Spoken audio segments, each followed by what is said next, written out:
Dari Statuta sendiri bisa 2 periode ke presiden mahasiswa. Bisa 2 periode apa 1 periode doang cukup?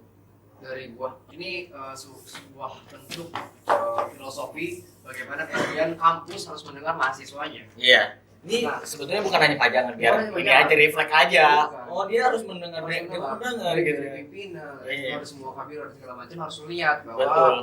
kesejahteraan kampus adalah ketika Betul. mahasiswa merasakan kesejahteraan. Yoi.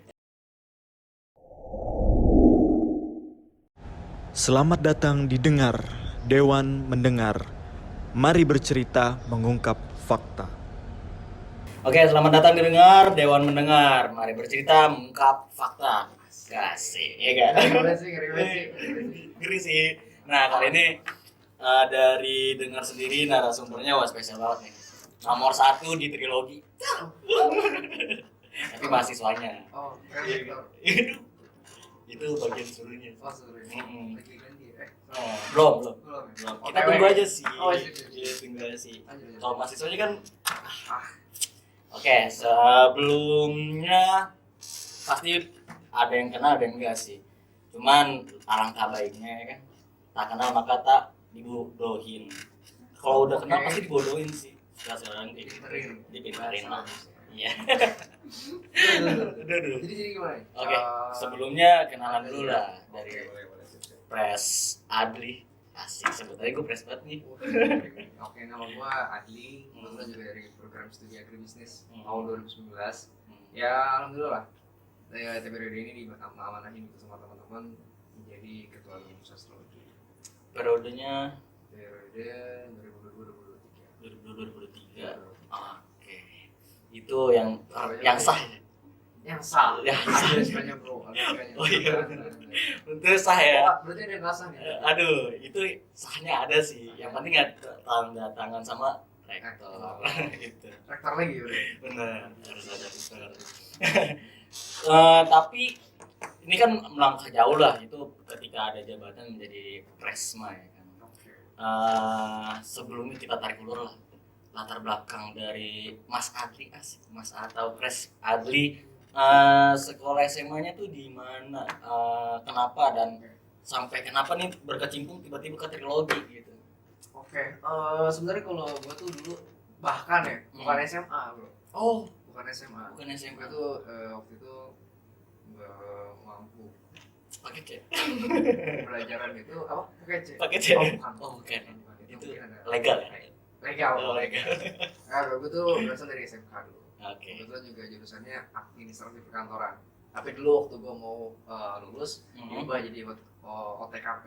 OTKP. OTKP namanya. Sama manajemen perkantoran. Ya gitulah, diubah lah. Karena kita tahu kan, ganti menteri, ganti kurikulum. Waduh. Bahaya kan? Wah. Gitu. Sebenarnya nggak nyambung juga sih sama jurusan gue di teknologi. Jurusan kan agribisnis. Agribisnis. Iya, betul. Pertanian. Sebenarnya apa ya? Ya kita kan nggak nutup mata gitu ya.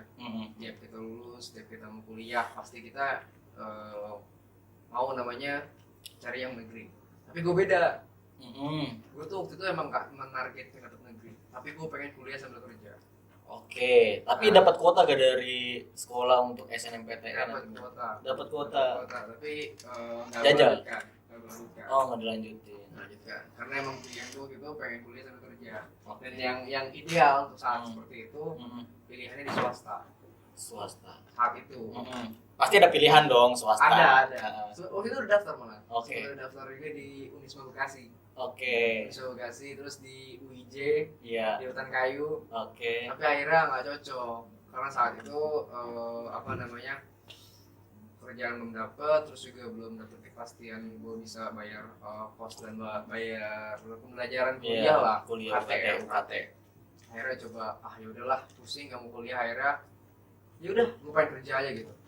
Sempat Hamin 3 penutupan pendaftaran di sini Di trilogi ini. di trilogi. Iya, Hamin 3. Teman gue ngabarin. Oke. Sama dari SMK. Oke. Jadi lu gimana, kuliah apa kerja? Gue bilang kayaknya kerja nih, nggak terima, kayaknya nggak cocok untuk tahun ini kuliah. Terus dia bilang, oh kenapa emang? Gue ceritain dong problem gue gimana ya, basic finansial dan lain-lainnya lah. Karena kan juga teman dekat gue juga dia. Akhirnya kemudian dia bilang, yaudah ikut gue aja, ada beasiswa nih. oh Ya. beasiswa apa, dijelasin untuk beasiswa seperti apa. Gue coba tuh, gue coba dan kebetulan juga waktu itu guru BK gue di apa namanya di sekolah emang support. Jadi kalau orang anak sekolah mau kuliah support sama dia. Full. Bahkan kalau kita butuh dia di hari libur pun dia datang. Sampai kayak gitu. Akhirnya gua bilang mau kuliah gini tapi kayak pakai beasiswa dan perlu ini dari sekolah. Siapin berkas sama dia. Siapin, gua daftar tuh di Hamin 1 daftar. Dapat tuh kabar yang sore. Terima, tapi dengan syarat harus ngelakuin berkas ini. Administrasi lah ya. Administrasi lah. Akhirnya udah gua lengkapin. Ya udah, sekarang gua kuliah depan. Dengan beasiswa ya. Beasiswa Pak. Beasiswa. Wah, gila. Tapi Eh. beasiswa sampai nggak menutup kemungkinan beasiswa itu bukan hanya untuk mahasiswa umum juga kan. Kita harus berprestasi dalam organisasi juga. Sangat. Sebenarnya kalau kita pahami gitu ya, kenapa sih IPK itu IPK sempurna 4.00? Kenapa tuh? Nah, sebenarnya kalau kita tahu gitu, kenapa 4.00? Itu definisinya adalah 40%, bro. 60% ya lu nggak dapet di akademik. 60% lu dapet di soft skill lu. Problem solve dan lain hal. Itu dapat di mana sih? Berkecimpung di organisasi. Kegiatan sosial, mengabdi masyarakat, implementasi dari dapat perguruan tinggi. Betul. Makanya gua sayang sih kalau kita kuliah tuh nggak ikut organisasi itu sayang. Bener. Jadi dari upgrade-an ya kan. Tapi bukan berarti yang nggak ikut organisasi itu salah. Ya. Okay. Memang itu hanya suatu pilihan mungkin karena ada kesibukan. Yang tadi kita problem solvingnya mungkin karena ekonomi, finansial sampai akhirnya dia nggak nggak bisa aktif. aktif. Ya, kan? betul. Memang itu hal yang nggak bisa kita tolerir lah ya. Bener. Tiap orang punya porsi masing-masing. Bener. Yang penting ada plus dan minusnya lah kalau ikut ke organisasi. Nah, dan ini masuk dari upgrade-an nih dari siswa ke mahasiswa. Selama berarti udah 2 tahun di trilogi ya. Semester berapa? Hitungannya masuk tahun terakhir mana? Tahun terakhir. Semester 7 sekarang. Semester 7. Wah. Wah, ya. Ya semoga lah ya. Semoga ya cepat lah ya. Amin. Nah itu sampai ke semester akhir ini kan upgrade dari siswa ke mahasiswa. Definisi mahasiswa menurut Pres nih kayak gimana nih? Oke, kalau kita coba apa ya? Refleksi dulu ya. Refleksi mengenai definisi mahasiswa. Sebenarnya secara etimologi, mahasiswa itu merupakan dua diksi yang digabungkan. Maha dan siswa. Maha apa sih artinya? Maha ini besar, akbar, tinggi. Siswa itu apa? Orang yang terpelajar, orang yang sedang mengemban bahan ajaran, pelajar sebetulnya. Jadi kalau kita coba tarik secara etimologi, mahasiswa itu merupakan pelajar yang statusnya paling tinggi. Jadi setelah mahasiswa itu nggak ada lagi status yang lebih tinggi pelajar selain mahasiswa. Nah tapi kalau misalnya kita tarik secara terminologi, disebut mahasiswa kenapa sih? Disebut mahasiswa itu ketika syarat administrasinya terpenuhi dalam suatu perguruan tinggi, baik swasta atau negeri. Kayak gitu sih simpelnya. Lebih ke penyebutannya, tapi lebih dari masuk ke mahasiswa itu sebetulnya kan yang tadi simpelnya ya dari siswa sebagai pelajar doang, tapi karena ada mahanya unsur besarnya ketika kita menjadi pelajar ya harus lebih aktif dan lebih upgrade diri kan. Sangat. Betul. Nah dari situ kita belajar bagaimana memanage diri kita sendiri, termasuk mengorganisasikan diri kita sendiri pasti kan ketika menjadi mahasiswa. Jadi kalau misalkan dari Pres sendiri nih, penting gak sih untuk masuk ke organisasi? Kita mengorganisasikan diri kita kan pasti perlu untuk diri sendiri, tapi pentingnya organisasi dalam mahasiswa itu penting gak? Tadi ya sebenarnya kalau kita masuk ke omongan gua awal, sayang gitu kalau misalnya kita udah jadi mahasiswa tapi kita nggak ikut organisasi. Sebenarnya banyak banget gitu nilai plus yang emang kita semua mahasiswa ini nggak dapetin di bangku pelajaran, di bangku mata kuliah. Kita dapat dengan apa? Dengan reaksi kita ketemu orang. Gue selalu meyakini bahwa kalau kita ketemu orang baru, kita dapat ilmu baru. Betul. Nah, gimana cara kita ketemu orang baru kalau misalkan kita nggak coba masuk ke dunia mereka? Ini kan masuk juga nih ke tujuan dari amanah dari perguruan tinggi. Ada pendidikan dan pembelajaran, pendidikan dan pengembangan dan pengabdian masyarakat. Khususnya di pengabdian masyarakat. Kalau kita mengabdi kepada masyarakat dalam artian kita ketemu orang sana sini baru, baik segi kegiatan sosial, relawan mengajar ataupun bentuk aksi pun itu merupakan bentuk aspirasi dari masyarakat. Pengabdian. Itu menurut gue ya, insight-nya untuk menaikkan level bagi mahasiswa itu tinggi banget. Ya. Baik dari segi etika, moral, dan menumbuhkan empati kita terhadap lingkungan. Ya. Lingkungan bukan berarti tumbuhan doang Ya, ini ya mas kita, makhluk, dan juga orang-orang yang sering berinteraksi sama kita. Oke, di situ akhirnya muncul peran dan fungsi mahasiswa, agen of control, agen sosial. Itu sosial sih penting. Nah itu selama di organisasi bisa untuk mengembang itu semua. Untuk menurut subjektif dari press saya sendiri sih. Sebenarnya kalau dibilang bisa ya, bisa atau nggak bisa. Kita nggak bisa bilang kita bisa atau nggak bisa.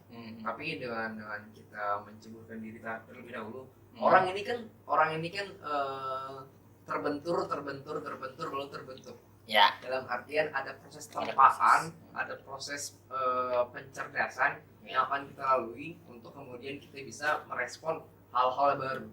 Kita nggak mungkin secara instan merespon suatu hal baru langsung selesai, langsung konkret, langsung bagus. Tapi ada prosesnya. Nah dalam proses tersebut kita harus yakin dulu kita mau bisa. Ketika kita udah mau bisa dan kita memang menikmati prosesnya, hasil yang diharapkan itu akan maksimal. Benar sih. Tapi ngomong lagi tentang ke organisasi ini, proses itu bisa berjalan tergantung dari pembimbing kita gitu. Atau memang dari diri kita. Kan kita masuk organisasi pasti ada pembimbing. Ya kita nggak usah ngomong tentang senioritas atau bagaimana lah. Pembimbing. Karena dia membimbing ya kan. Itu sangat berpengaruh ya dalam organisasi. Kan kembali lagi impact dari pentingnya yang ikut organisasi kan. Kalau gue bilang sangat berimpact. Karena gini, kalau misalkan kita mau coba sukses di organisasi, dan artian kita berhasil memban amanah organisasi, memban amanah ADART visi misi organisasi, banyak faktor. Pertama, faktor diri pribadi, kita beneran mau nggak? Atau ada tuntutan? Itu yang pertama. Lalu yang kedua, faktor yang memandu kita.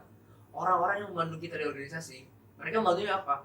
How to obey your leaders, bagaimana mematuhi pemimpinmu, atau how to create a leader. Bagaimana kamu menciptakan pemimpin. Nah, di sini ada dua vision yang beda, visi yang beda. Nah, kalau misalkan yang memang yang pertama, yang dilakukan yang pertama, menurut gua ya itu bisa jadi template ya. Ya, template. Polarisasi pun akan terus ada. Betul. Tapi kalau misalkan akhirnya yang memandu pun mengemban visi yang kedua, ya akan banyak pemimpin yang cendekiawan, punya intelektual tinggi sebagai realitas identitas mahasiswa. Makanya kan banyak akhirnya mahasiswa yang idealisnya kuat. Karena kenapa? Tamalaka juga bilang keistimewaan terakhir mahasiswa adalah idealismenya. Iya. Jadi dari organisasi sampai akhirnya memimpin. Nah sebelum masuk ke kenapa sih lu jadi pengen ke press gitu kan? Tapi arti dari pemimpin lu sendiri gimana? Menurut gue pemimpin nggak korupsi pasti. Ya korupsi seharusnya enggak dong. Harusnya enggak. Iya bersih lah. Tapi mungkin ada. Oke. Mungkin kita sih negaranya bersih sih, bermoral sih. Penghijauan di mana-mana. Iya benar. Iya benar itu. Maksudnya ini hijau. Iya. Maksudnya pemimpin ya. Pemimpin menurut gue tuh pemimpin adalah pemimpin itu nggak selalu yang di atas menurut gue. Ketika ada suatu kerumunan atau kelompok atau orang-orang yang awalnya individu akhirnya mereka berkelompok dan ada satu orang di sana yang bisa mempengaruhi semua orang di sana, mereka bisa dikatakan pemimpin. Karena pemimpin adalah orang yang kemudian bisa menggerakkan orang lain, orang yang bisa meyakinkan orang lain dengan apa yang dia ucapkan. Dalam artian pemimpin juga harus memiliki kecakapan tertentu untuk kemudian bisa mengajak orang banyak mengikuti visi dan misi serta pembicaraan dia demi mengusung tujuan bersama. Nah ini menarik dari pendapat press, dia bisa mengorganisir. Harus bisa. Yes. Harus bisa. Tapi kalau misalkan memimpin lebih banyak dijorokin, itu termasuk pemimpin juga. Tadi sih gue bilang ya, sebenarnya proses bagaimana kita melihat pemimpin adalah bukan bagaimana statusnya. Ya. Dan nggak semua pimpinan itu memiliki sifat pemimpin. Oke. Tapi memang setiap pimpinan memiliki tipe kepemimpinannya. Ya. Tapi memang gue bisa bilang tiap pimpinan itu bukan semua pemimpin. Ya. Anggota pun itu bisa jadi Bisa jadi pemimpin pemimpin. ketika dia bisa meyakinkan orang-orang di sekitarnya untuk bergerak. Oke. Makanya kan orang-orang yang akhirnya bisa menggerakkan banyak orang untuk ayo kita dukung ini, kita begini, kita begitu. Nah, kenapa orang ini kita lihat sebagai motorik mereka? Ya. Karena orang-orang di sekitar ya meyakini bahwa apa yang dikatakan itu benar. Betul. Apa yang dikatakan itu dapat menyatukan keyakinan mereka semua supaya dalam mimpi. Itu dari dasar tersebut punya dasar sih sebenarnya lu, gue yakin sih punya dasar kenapa harus RPW. Akhirnya kenapa? Why harus memimpin presiden mahasiswa di Universitas Trilogi? Karena melihat mungkin ya dari latar belakang tersebut, dari keinginan sendiri, gue yakin nih memanage diri gue dan teman-teman gue untuk Trilogi lebih baik. Jadi sebetulnya kan pasti ada, kalau bahasanya dari makalah ya, rumusan masalah gitu. Iya, rumusan masalahnya. Mungkin ada rumusan masalahnya sampai akhirnya kenapa itu jadi solution untuk Trilogi. Kenapa tuh sampai akhirnya jadi aku pengen deh jadi presiden mahasiswa Trilogi. Oke. Sebenarnya kalau coba gua tarik historis ya. Waktu itu belum ada keinginan jadi orang yang saat ini di depan lo gitu. Iya. Karena waktu itu gue memang gue pun masuk BEM itu semester 3. Semester 3 dari awal. Oke. Karena memang senior gua yang memang senior ya. Yes. Yang memang senior. Pembimbing. Mereka itu selalu bilang lu boleh berjaya di mana-mana gua, tapi jangan lupa rumah lu. Oke. Dalam artian lu bisa jadi bintang di sana, di sini, di UKM atau di tempat lain. Tapi lu juga urus rumah lu, himpunan lu. Oke. Makanya kemudian gua akhirnya belajar selama 1 tahun di himpunan. Waktu itu udah diajak itu, ada sama ketua BEM dulu. Kemudian kebetulan juga dia agribisnis juga, satu jurusan sama gua. Diajak, ayo masuk BEM, belajar di BEM. Oh ya udah gua coba ternyata gini BEM ya, cara geraknya eksekutif seperti ini. Akhirnya kemudian memang pada saat angkatan 2019 itu bisa dikatakan sampai saat ini angkatan paling sedikit yang masuk sini bro. Total berapa? Nggak sampai 200. 200.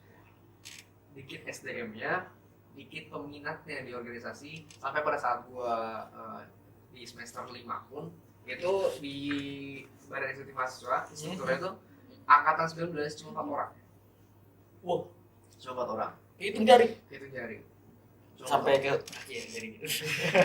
tangan malah bro. Iya sih. Tangan. Iya. Itu 20 lumayan banyak. Iya lumayan sih. 4 orang. Buat orang. Satunya gua. Iya. Akhirnya di situ apa ya?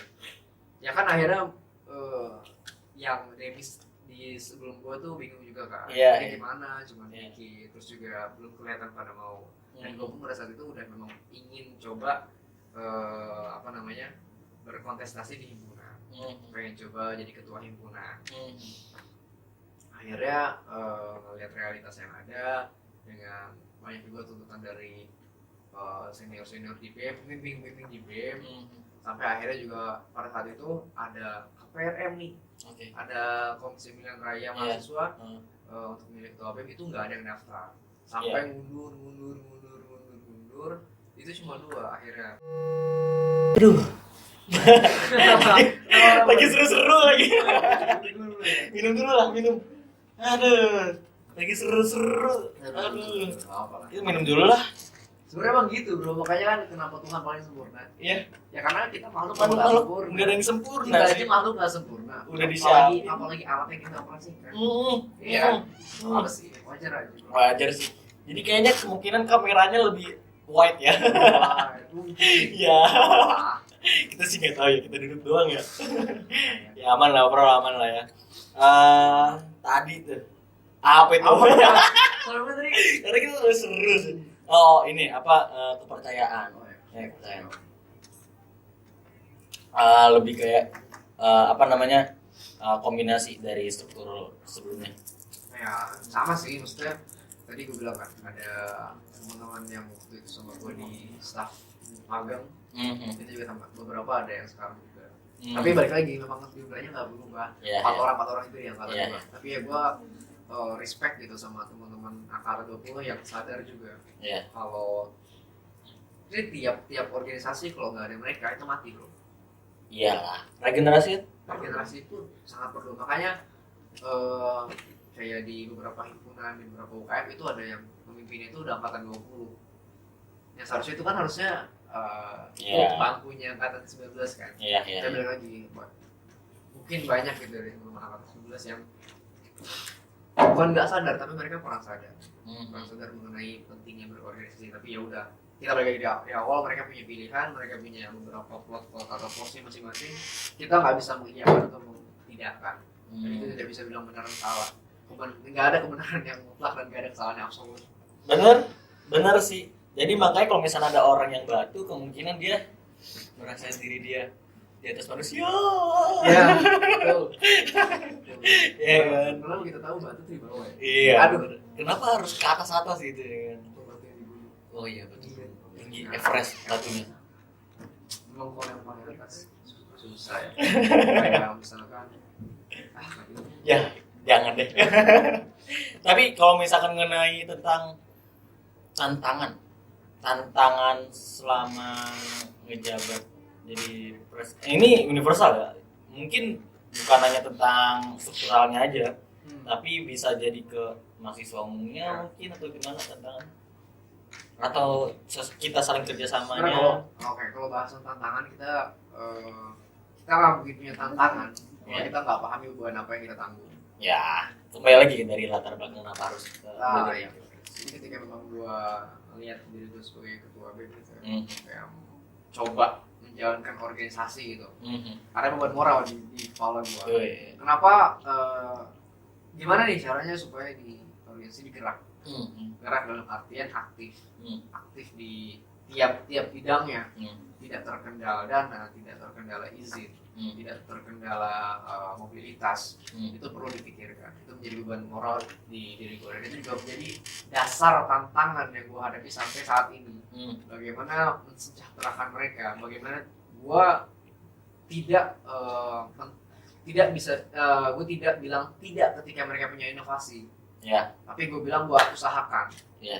Karena kalau misalkan kita bilang tidak di awal, sebelum kita coba untuk gue harus cari nih, gue harus kayak gimana, itu munafik menurut gue. Karena lagi itu udah beban moral ke diri gue pribadi.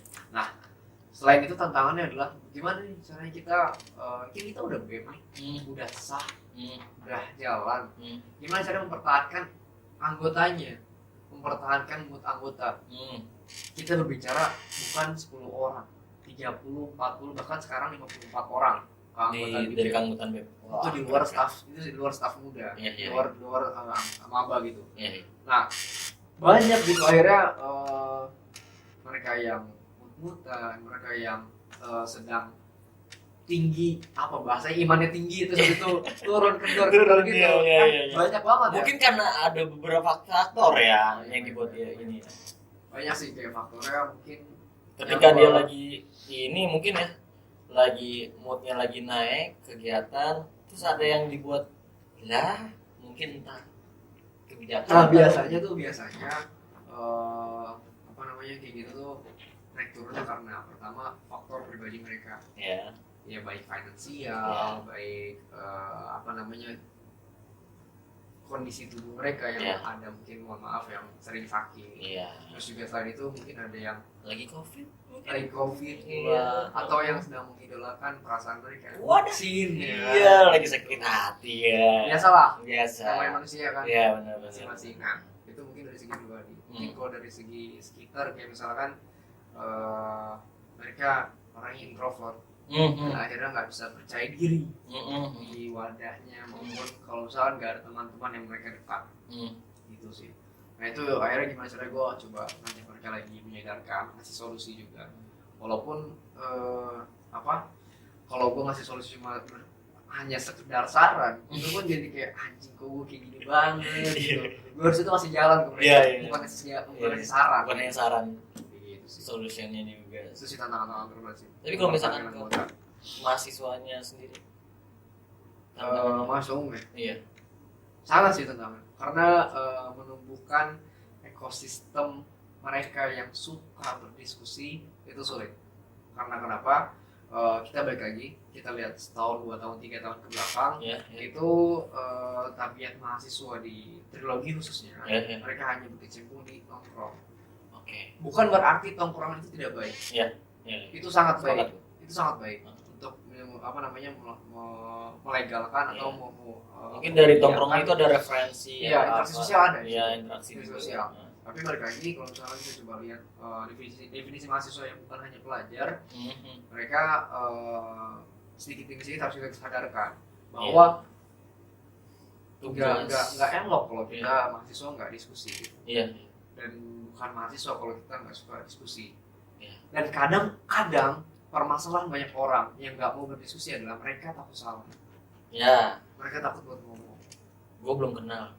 Belum tahu. Padahal kalau kita coba lihat, kita nggak akan dipaksa tuntutan kayak lu harus tahu, lu harus kenal, lu harus paham. Tapi lu cuma dikasih tuntutan, lu harus ngomong.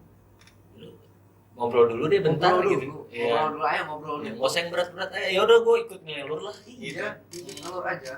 Kayak gitu kan akhirnya kalau udah coba dipaksakan, coba zona nyamannya terdobrak, itu bisa jadi sirkulasi yang bagus buat ekosistem di teknologi gitu. Benar-benar. Kalau perihal tentang mahasiswa umum, kalau dilihat dari kita, sebetulnya dia benar sih Pres, memang sepertinya dia mau. Tapi mungkin karena belum ngobrol, belum diskusi sama kita, belum seenggaknya hello kita ngobrol 5 menit mungkin ya itu yang jadi kendala kita kan. Jadi sampai kan ada gap atau kayak gimana. Mereka kadang melihat ada gap antara misalkan beda angkatan, beda jurusan, atau kadang di jurusannya kubu-kubuan. Masalah-masalah masing-masing lah. Nah kalau misalkan dari itu berarti apa nih yang harus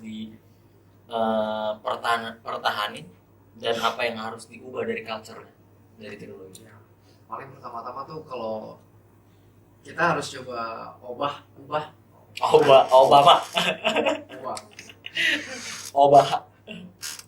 Kita coba ubah ya gini, dari cara sudut pandang pikir mereka, pola pikir mereka. Dimana mereka nggak lagi ngelihat kampus teknologi sebagai wadah yang menciptakan banyak pekerja, tapi menciptakan orang-orang yang akan punya tempat bagus untuk mengharumkan nama dia, nama sekitarnya, nama keluarganya, nama kampus. Nah untuk hal ini sebenarnya simple ya, kita harus coba menyadarkan mereka, lu siapa sih saat ini? Dan lu mencapai lu saat ini, apa yang lu laluin? Siapa lu di masa depan? Apa yang akan lu wariskan untuk bawa-bawaan? Cukup 4 pertanyaan itu dipertanyakan terus-menerus depan cermin. Itu menurut gua sedikit efektif ya. Karena kalau lu nanyain 4 hal tersebut ke diri lu, itu akan kemudian coba mendobrak diri lu pribadi, tidak ulang lagi, direfleksi lagi. Nah itu mungkin dari cara kita menginstruksikan mereka, tapi kan nggak mungkin kita ngomong kayak gitu mereka langsung lakukan. Nah ada beberapa trigger-trigger yang harus kita lakukan, kayak misalkan kita tuh harus bisa melanggengkan bagaimana bahasan-bahasan di eksternal. Kita nggak cuma bicara terkait kebijakan hukum. Kita coba lihat kebijakan pemerintah, yang program pemerintah ke sosial, ke masyarakat, ke desa. Itu hal-hal seperti itu wajib banget kita coba bahas, diskusikan di kampus. Benar-benar. Baik dengan segi podcast saat ini, atau mungkin dengan diskusi publik, uji publik, atau dengan kalau di kampus negeri itu ada kayak debat terbuka misalnya. Hal kayak gitu tuh harus coba kita langgengkan gitu pelan-pelan. Nah caranya adalah kita buat dulu basis yang paham gimana mahasiswa dibuat dibentuk pola pikirnya sebagai pola pikir di universitas negeri. Nah itu sudah mulai bisa sedikit demi sedikit kita sebar. Oke, lu gerak sini, lu ngobrol sini, jaga basis di sana, ngobrol pendekatan, ajak ngobrol ya, ikutin guru aja dulu, ngalur dulu pelan-pelan, ajak baru ngobrol. permasalahan orang adalah permasalahan kita kebanyakan tuh kayak kita tuh hanya nyuruh. Tapi bukan nyuruh lagi yang harus kita lakukan. Kita ngajak, ayo gini, ayo gini. Banyak tuh orang nyuruh terus oke. Sip. Harus kita ubah. Kita harus ngajak, ayo bro, ayo gimana, asik ya? Abis ngajak, tanya dia kesannya gimana sih hidup kayak gini, kesannya apa abis kayak gini, apa yang lo rasain, sesimpel itu sih. Nah kalau yang dipertahanin dari itu apa ya yang harus dipertahanin ya? Mungkin semangat juga pada ya sebetulnya kalau ngomongin tentang kendala ini termasuk nih. Nggak apa-apa sih, bentar nggak apa-apa, ini sebenarnya bagus juga. Jadi kita harus juga lebih mendengar gitu bro. Benar. Ini sebuah bentuk filosofi bagaimana kemudian kampus harus mendengar mahasiswanya. Iya. Ini sebetulnya bukan hanya pajangan biar ini aja refleks aja. Oh dia harus mendengar gitu. Pimpinan, harus semua kabir harus segala macam harus lihat bahwa kesejahteraan kampus adalah ketika mahasiswa merasakan kesejahteraan. Yoi, ya itu kan? masuk. Nah, kalau misalnya kita juga paham teori utilitarianisme, kita paham bahwa kebaikan adalah kesejahteraan dan pemaksimalan kebahagiaan kesetaraan bagi seluruh mahasiswa, bagi seluruh masyarakat. Nah, dengan Dewan Mendengar, mungkin itu sih bisa sedikit melihat bahwa peran mahasiswa ini di kampus bukan hanya belajar, bukan hanya bikin jurnal, bukan hanya ulangan UTS gitu kan. Tapi banyak gitu hal yang bisa dilakukan. Justru lebih tepatnya kayak misalkan kampus punya kebijakan apa, kita tuh mahasiswa harus partisipasi. Kita harus dilibatkan di sana, baik pemilihan rektor atau pemilihan lain, itu kita harus ada. Kita pasti udah dapat spill belum undangan? Ya, boro-boro. Kalau nggak nanya aja nggak tahu. Gitu lah, gitu. Dan agak ini juga sih, agak kecewa juga ketika memang kita melihat sarana prasarana kampus yang mungkin bisa banyak dimanfaatkan sama mahasiswanya, tapi kadang melalui perizinan, bukan perizinan, peminjaman ruangan atau peminjaman barang. Menurut gua peminjaman barang, peminjaman ruangan itu sudah sangat mudah dan orang-orangnya pun sudah sangat saya respect. Mereka baik-baik, Pak Soleh, Pak Wahyu dan teman-teman admisi juga itu mereka support kita juga sih. Terkadang perizinan mengenai konsep. Konsep apa yang akan kita lakukan, yang dirasa itu perlu ini. Banyak waswesa-waswesanya akhirnya 12 angin akhirnya acara kita di bulan ini keundur lagi sih, keundur lagi atau bahkan dijegal, nggak jadi. Mungkin itu culture yang harus diubah. Wah, sangat harus diubah. Karena kita tadi ya kalau kita balik di awal nggak ada yang bisa membatasi pikiran, nggak ada yang bisa membatasi inovasi. Makanya gue juga cukup kecewa ada program kerja BEM gitu ya, yang tanpa alasan jelas, tanpa alasan apapun, sepertinya tidak bisa dilaksanakan. Sebetulnya kalau ngomongin tentang kendala, kita dari dengar itu sendiri. Dewan Mendengar ini dari gua sebagai komisi 1 kan, bagaimana langkah yang tadi menumbuhkan habit mahasiswa untuk kita diskusi bareng gitu. Mungkin ada orang yang diskusi malas gitu, tapi ada orang yang berani tatap kamera atau apa, pengen ini bicara ngobrol narsistik lah ya kayak gitu kan bisa kan. Sebenarnya dari dengar itu sendiri kembali lagi ke aspirasi mahasiswa, lu butuh apa sih, lu apa yang pengen gue ini sih dicurhat gitu kan. Apalagi dari DPM itu sendiri kan, terutama dari komisi 1, gue pengen tahu kendala apa nih di luar sana seperti apa, apa yang harus lu sampaikan. Dan sebetulnya kembali lagi kita niat baik kok, kita mengkritik, kita memberitahu bukan hanya untuk keburukan. Terkadang ketika kritik itu kita orang tuh udah berpikiran netting ya. Padahal sebetulnya kritik itu kita untuk membangun. Nah itu sebenarnya pola pikir itu yang saat ini tafsir dari pemerintah bro. Kayak kemarin ada beberapa reformasi mengenai produk hukum yang akhirnya bilang bahwa kritik harus ini. Kritik adalah hinaan dan segala macam, padahal kritik bukan hinaan. Kritik bagaimana kita mengurangi sesuatu, kita melihat kesalahan-kesalahan. Asal jangan menjul ke per orang. Itu. Kalaupun ada orang yang bermasalah, kita coba lihat kenapa masalahnya, apa why-nya, kenapa dia bisa seperti itu. Pasti banyak faktor. Dan jangan pernah benci orang gitu. Jangan benci orang gitu. Gue sepakat sih, Pres. Makanya ya dari dengar ini semoga ya mahasiswa umum kalau misalkan pengen dengar, bukan hanya tentang podcast ya, kita juga sebenarnya ada dari kepemimpinan itu sendiri kita punya option rencana kita bukan hanya dengar lewat online, lewat podcast, tapi didengar langsung oleh mahasiswa umum. Kita buat diskusi umum yang mungkin kita kolaborasi kali. Boleh dan gitu. Juga ya dengan lewat dengar ini mudah-mudahan gitu ya manajemen baru di kampus nanti dengan mungkin rektor baru dan lain halnya lebih bisa mendengar apa sih mahasiswa maunya. Ini poin penting loh, ini denger ya buat yang pengen masuk trilogi. Ini studio asli dari trilogi, iya bro, dimanfaatin loh. Harus. Akses semua kamera di trilogi. Harus Gitu. Ayo, Branding lagi. Oke, Kepres. Ini rencana diri Statuta sendiri bisa 2 periode ke presiden mahasiswa. Bisa 2 periode apa 1 periode doang cukup? Dari gua. Bisa mau atau gimana? yang nggak masuk gua bisa gak 2 periode? Bisa. Oh bisa ya. Berarti bisa. untuk saat ini hampir pengen demisioner ya kemungkinan. Ya kemungkinan. Tapi kalau misalkan memang dihadapkan sama probabilitas yang harus kita pilih, ya misalkan nggak ada nih yang daftar misalkan, tapi ya semoga ya ada gitu. Ada Karena sih. KPRM juga sekarang lagi jalan kan. Iya. Nah, pilihannya nih 2 periode nih, 2 periode atau dibekukan. Tapi kalau 2 periode itu semuanya 2 periode. Itu yang jadi permasalahan. Iya sih. Ya kalau gue pribadi sebenarnya nggak jadi masalah gitu. Nggak jadi masalah ketika memang teman-teman masih mau bantu, teman-teman masih mau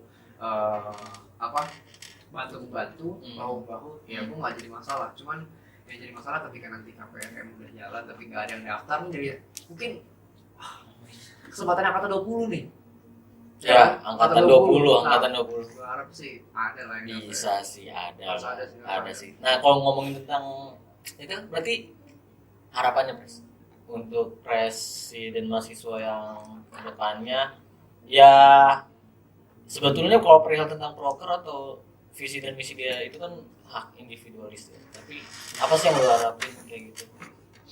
Gak muluk-muluk ya, gak banyak.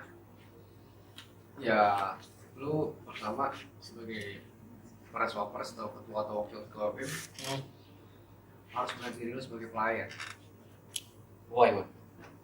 Karena dedikasi lu di jabatan, dedikasi lu, kepercayaan teman-teman yang akhirnya mengamanahkan lu sebagai yang terpilih, itu bukan lu gunakan untuk kepentingan pribadi, tapi bagaimana kemudian lu bertanggungjawabkan pilihan teman-teman yang memilih lu. Dalam artian lu harus ngasih servis yang baik, lu harus ngasih servis yang bagus. Kalau teman-teman lu mau ini, coba usahakan, jalankan, dan jangan langsung ditolak mentah-mentah. Coba dengar dari berbagai pihak, dan akhirnya harus coba lagi pastikan, misalkan dapat informasi benar nggak, coba cari tahu dulu, dicek benar nggak kepastiannya, jangan langsung taktis menerima beberapa informasi. Nah akhirnya kemudian di sini kan bisa dilihat bahwa gerak pola tiap pimpinan, bukan pemimpin ya, tiap pimpinan itu harus bagaimana bisa mewadahi anak-anaknya, mewadahi masyarakatnya. Siapa sih masyarakat di kampus? Mahasiswa. Pasti. Harus jadi pelayan. Makanya kalau lihat di Instagram gua tuh nggak pernah bilang gua ketua BEM trilogi atau presma trilogi, tapi gua bilang pelayan BEM trilogi. Karena gua mendedikasi diri gua sebagai pelayan, servis buat mahasiswa. Tanggung jawab berat. Tanggung jawab dan yang harus ketika lu ya kembali lagi tadi bilang, ketika lu siap untuk jadi pemimpin ya lu harus tanggung jawab. Lu harus mendefinisikan lagi tentang pemimpin itu apa. Kalau pemimpin yang baik ya lu jalankan sesuai apa yang lu ini. Ya.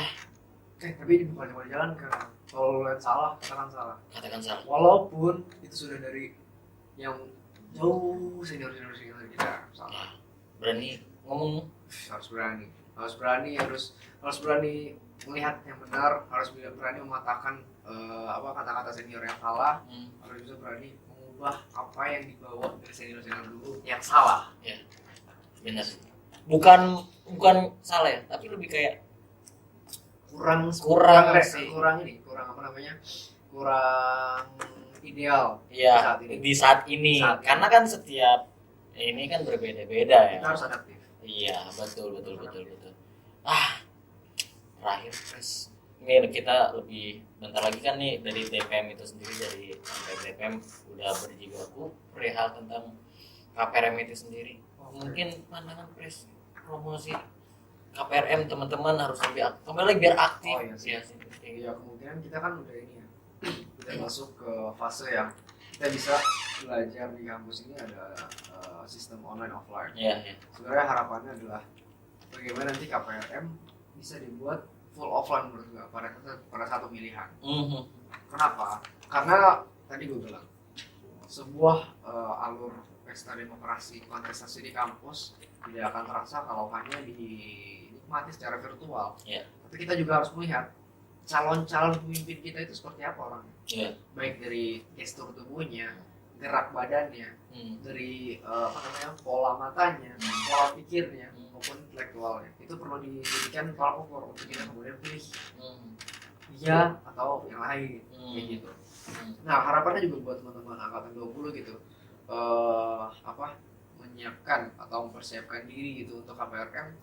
Selain daripada kalian coba melihat beberapa faktor untuk memilih, coba yakinkan diri kalian dulu. Kira-kira kalian tuh bisa pantas nggak untuk coba naik gitu? Bisa pantas untuk coba daftar jadi ketua BEM. Dan saran saya kalau misalkan memang itu sudah berjalan, tidak perlulah kita akhirnya undur-undur karena nggak ada yang daftar. Tapi coba dari sekarang, kalau kalian yakin, kalau kalian memang percaya diri kalian bisa, coba daftar aja. Dan kita juga tidak pernah melihat bahwa ketua BEM selanjutnya itu harus dari BEM juga. Iya. Itu mulai dari semuanya. Mulai dari unsur-unsur himpunan UKM itu boleh. Dan dari unsur mahasiswa biasa pun itu nggak dijadikan masalah. Asal sesuai dengan syarat dan ketentuan. Betul. Misalkan untuk semester 5 atau angkatan 20 itu kan bisa jadi tolak ukur gitu. Kalau ketua BEM itu harus ini. Apa sih? Jangan takut. Coba aja dulu, niat dulu. Kan kita juga saling ngasih tahu juga KPRM seperti apa, kayak gitu. Kalau misalkan yang penting action aja lah sebenarnya. Action dulu. Kemudian lagi dari teknologi kalian kalau misalkan pengen lebih aktif lagi, apalagi sekarang udah offline, mungkin kendalanya kemarin karena COVID-19 kita online jadi lebih kayak mager.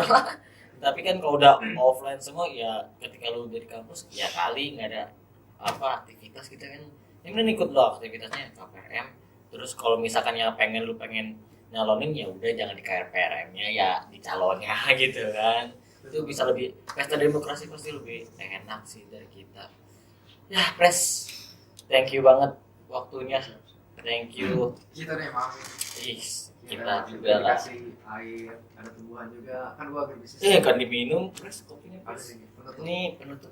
Oh penutup. Oke lah, pres thank you sekali lagi. Thank you banget. Semoga teman-teman mahasiswa semua itu bisa mendengarkan dengan yang baik. Dan juga jangan lupa dari dengar ini ya kemungkinan kita juga harapkan lah kampus bisa mendengar apa sih aspirasi mahasiswa, apa maunya mahasiswa. Betul. Lewat dengar. Jangan lupa subscribe, like, and comment di MPM DPM Trilogi. Sampai jumpa selanjutnya. Thank you.